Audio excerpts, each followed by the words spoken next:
يشكل المنتخب المغربي لكرة القدم قوة اقتصادية متنامية في عالم المستديرة، لا تقل أهمية عن حضوره الميداني المتصاعد، خصوصا مع اقتراب انطلاق كأس العالم 2026.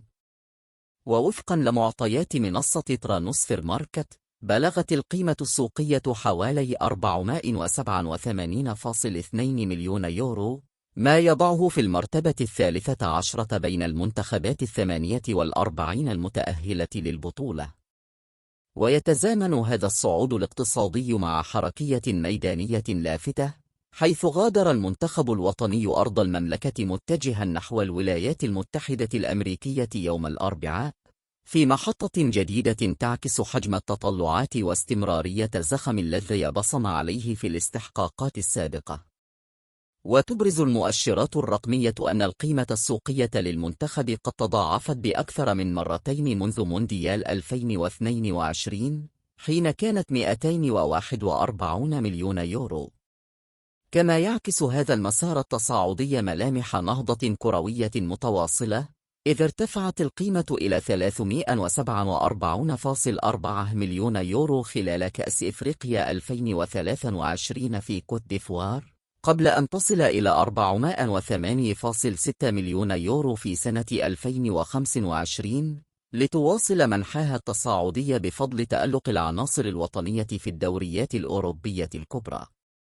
ويتصدر هذه المنظومة النجم حكيمي بقيمة سوقية تبلغ 80 مليون يورو، متقدما بفارق واضح عن بقية زملائه، حيث يواصل ترسيخ مكانته كأحد أبرز الأظهرة في العالم، مدعوما بسجل حافل يتضمن التتويج بدوري أبطال أوروبا وعدد من الألقاب المحلية مع ناديه.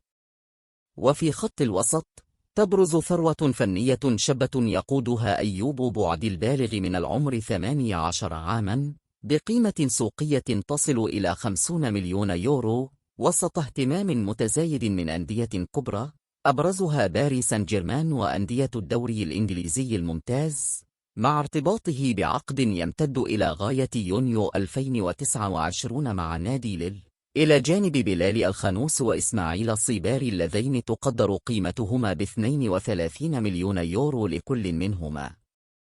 كما يسجل الصيباري حضورا لافتا بعد تسجيله هدفين في مباراة ودية أمام مدغشقر، ويصنف ضمن أفضل اللاعبين في الدوري الهولندي، في ظل حديث متزايد عن إمكانية انتقاله إلى بايرن ميونخ.